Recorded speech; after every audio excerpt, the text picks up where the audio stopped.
Determine the current in each branch of the network in figure. देखते हैं, इसमें काफ़ी बड़ा क्वेश्चन है क्योंकि ये बैलेंस नहीं है। देखो 10/5 इज और ये 5/10 बैलेंस नहीं है, तो प्रॉपरली निकालना पड़ेगा हमें। देखो तो अगर यहाँ पे हम आई मानते हैं, ये I1 हो जाएगा, ये I2 हो जाएगा, ये I3, यहाँ होगा I1 माइनस I3, क्योंकि I1 जा रहा है तो I3 निकल गया, तो बचा क्या I1 माइनस I3, और ये दोनों ऐड हो जाते हैं तो बन जाएगा I2 प्लस I3। अब ये दोनों ऐड होंगे तो वापस I get I1 plus I2 जो कि I के बराबर है। ठीक है, अब नाम भी रखना ज़रूरी है, ABCD, नहीं तो लूप उठाओगे तो प्रॉब्लम होगी। और इसको भी ले लो XY। ठीक है, अब हम लूप बनाना शुरू करते हैं। लूप नंबर 1, इसको हम 1 लूप बोल देते हैं। ठीक है, सो लूप को हम बना लेते हैं अलग से, क्योंकि हम कंफ्यूजन ना हो, बाहर निकाल लिया करो, जैसे हम FBD में करते थे ना, फ्री बॉडी डायग्राम, देखो ऐसे ही कर लिया करो। इसमें भी कनेक्टेड है ऐसा नहीं है, लेकिन हम बना नहीं रहे होता है ना। खैर, ABD और A, loop 1 that is ABDA, ऐसे जा रहे हैं। इसके मुताबिक करंट होगा तो प्लस ले लेंगे, इस डायरेक्शन के मुताबिक नहीं होगा तो माइनस ले लेंगे। I3, this is 5 ohms, this is 5 ohms and this is 10 ohms। शुरू करें। हमारा किरचॉफ वोल्टेज लॉ ये कहता है कि इधर सारे EMF होने चाहिए, पर इस पूरे ट्रायंगल में कहीं सेल नहीं है, तो 0 EMF। अब शुरू हो जाओ डायरेक्शन ऑफ करंट के हिसाब से। दिस वाज I1 है ना, तो I1 into 10 plus I3 into 5, और ये minus I2 into 5। So we have 5 से काट सकते हैं ना, 2I1 plus minus I2, order में लिखना, plus I3 equal to 0, it is first. ठीक है, अब लूप 2 में बना लो इसे भी। जितना इत्मीनान से करोगे एक बार में आंसर आ जाएगा सही, और अगर जल्दबाजी करोगे तो 2 बार करोगे, अल्टीमेटली टाइम डबल लग जाएगा और आंसर भी सही नहीं आएगा। तो बहुत आराम से करिए, देखिए कितने आराम से कर रहा हूँ मैं, कोई जल्दी नहीं है। I3 I2 plus I3,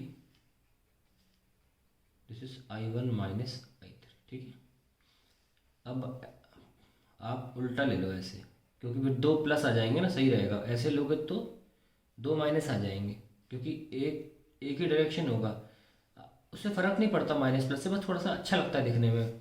minus में ब्रैकेट लगाना पड़ जाता है, फिर प्रॉब्लम ये है। तो चलिए लूप का नाम भी रख लेते हैं उस तरीके से, BDCB। शुरू करते हैं। इस लूप में भी कहीं EMF नहीं है, 0, और इधर 5I3 plus 10I2 plus I3, एक ही माइनस साइन आया बस, माइनस का 5I1 माइनस I3। ठीक है, so we can write this is minus 5I1 and then I have minus minus plus 5I3 plus 5I3। तो वो पहले बाद में लिखेंगे, I2 लिख लेते हैं पहले, 10I2 और फिर plus 5I3 plus 5I3, 10 plus 10 20I3 equal to 0। 5 से काट दो, इनफैक्ट माइनस 5 से काट दो, सही रहेगा। I1 minus 2I2 minus 4I3 equal to 0। ये आपकी सेकेंड इक्वेशन आ गई। नव आता है लूप 3।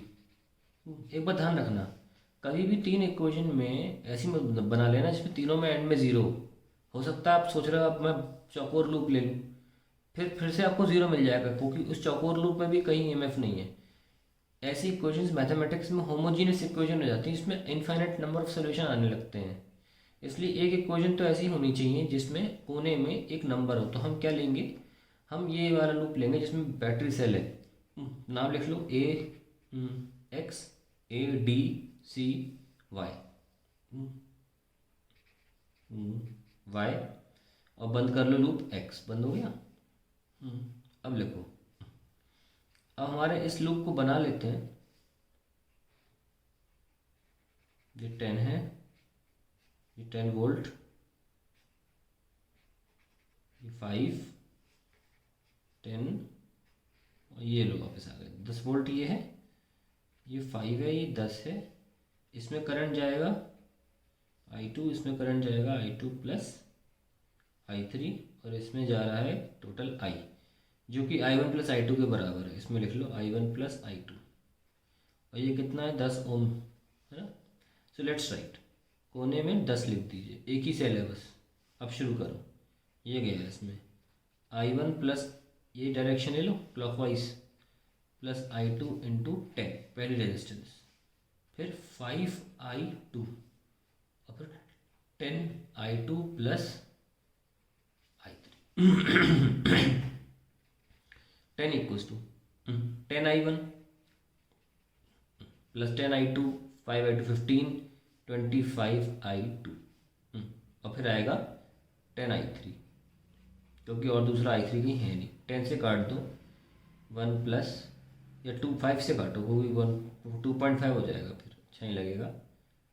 5 2 ज़ा 2I1 प्लस 5I2 प्लस 5 5 ज़ा ना 5 2 ज़ा 5 10 ज़ा 2I3। ये आपकी आ गई थर्ड इक्वेशन। आपने 3 इक्वेशन बना ली। अब इनको साइमल्टेनियसली सॉल्व करना है, ओके, और आंसर मिल जाएगा। तो अब इसके लिए हमें एक पेज चाहिए पड़ेगा। Let us find out.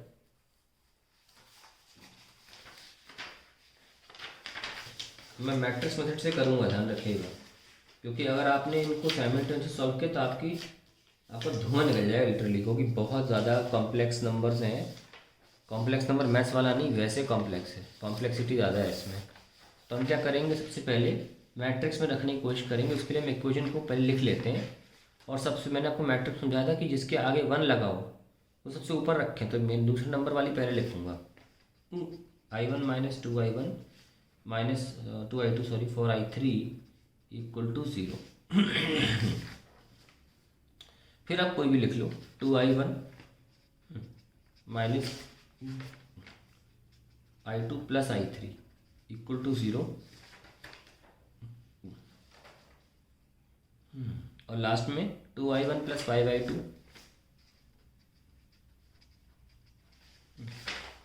Plus 2I3 equals to 2। Now matrix में रखो। ये इसलिए नहीं होता, देखो जल्दी तो होता है इससे, लेकिन मेरा उद्देश्य कभी नहीं रहता। एक बार में एक्यूरेसी से आंसर आना चाहिए, ये उद्देश्य रहता है बस। -2 कोफिशिएंट लिख रहा हूँ, ये I1 के, यहाँ I2 के, -2 -1 5 -4 1 एंड 2। यहाँ लिख लो I1 I2 I3 और यहाँ लिख लो 0 0 2। ये लीजिए। तो पहला जो स्टेप होगा उसमें हमें इनको दोनों को 0 बनाना है। तो लो बना लिए 0। कैसे बनाया होगा, 2 को 0 बनाना है तो 1 की मदद लेना है ना, 2 टाइम्स मल्टीप्लाई कर देना 1 को। और मैट्रिक्स में ये होता है कि सब पूरा एक साथ चलता है, फिर तो -1 में भी 2 टाइम्स मल्टीप्लाई करके माइनस करना है। सो -1 minus 2 times of -2 that will B +3, है ना। एक बार आप दिमाग में लिख लो, चाहे यहाँ लिख लो, -1 माइनस 2 टाइम्स ऑफ -2, तो +4 -1 3 आ जाएगा। ऐसे ही 5 - 2 टाइम्स ऑफ आ जाएगा 9। उल्टा ऐड हो जाएंगे ना ये, क्योंकि माइनस साइन लगा है। अब बारी 1 की, 1 - 2 टाइम्स ऑफ ये 9 आ जाएगा, और 2 - 2 times of 4 that will B 10। हो गया, 2 4 ज़ा 8 एंड 10 हो जाएगा, ठीक है। इनको चेंज नहीं करते, ये ऐसे ही रहते हैं, ये अपने आप फिक्स हो जाएंगे अपने आप आंसर के रूप में। ये 0 ये 0 0 माइनस कुछ भी करते हो फर्क तो पड़ना नहीं, तो ये भी सेम ही रहेगा क्योंकि ऊपर 0 है। नाउ हमारे पास एक ही स्टेप में एक एलिमेंट एलिमिनेट हो गया लेटर। अब बाहर निकाल लो इन्हें, 3I2 प्लस 9I3। देखा, ये फ़ायदा रहता है एलिमिनेशन का, इक्वल टू 0। एंड दूसरी इक्वेशन है 9I2 plus 10I3 equals to 2। हम देख सकते हैं कि इसमें 0 आने की वजह से एक फ़ायदा हो गया है ना। तो we can write 3I2 equals to -9I3, या I2 की जगह यहाँ लिख सकते हैं -3I3। यहाँ लगा दीजिए 9 माइनस का 3i3 plus 10i3 equals to 2। तो माइनस का 27i3 plus 10i3 equals to 2। तो i3 आ जाएगा 2/17 नेगेटिव में। ये लीजिए, और नेगेटिव आए तो नेगेटिव ही रखे रहते ना। i3 आ गया, लगे हाथ i2 भी आ जाएगा, 3 टाइम्स है इसका, और माइनस में तो प्लस हो जाएगा 6/17 एम्पियर। और ऊपर की इक्वेशन से i1 निकाल लीजिए। तो कितनी जल्दी सॉल्व हो गया, देखा, बहुत जल्दी सॉल्व होता है ये। 2 times of i2 that is 6/17 ampere, और plus 4 times of i3 is minus का 2/17 ampere. So it will be 12/17 ampere minus 8/17 ampere, that will be 4/17 ampere. i1 आ गया, we have i1, we have i2 and we have i3। अब हमें सारी branches में निकालना है। तो हम अब i1 i2 i3 तो निकाल लिया। i1 किस में था, एक तरह से ब्रांच AB में था, तो नाम लिख लेते हैं AB में था। i2 किस में था, AD, और i3 किस में था, BD,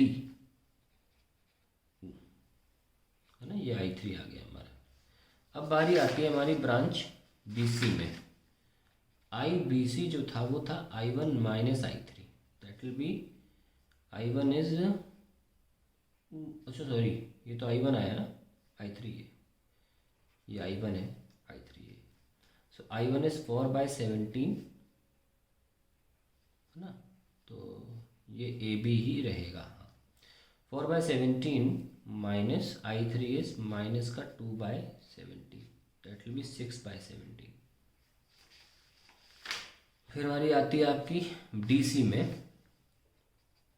IDC is i2 plus i3, and that will B i2 कितना है, 6/17 प्लस i3 इज माइनस का 2/17, दैट विल बी 4/17 एम्पियर।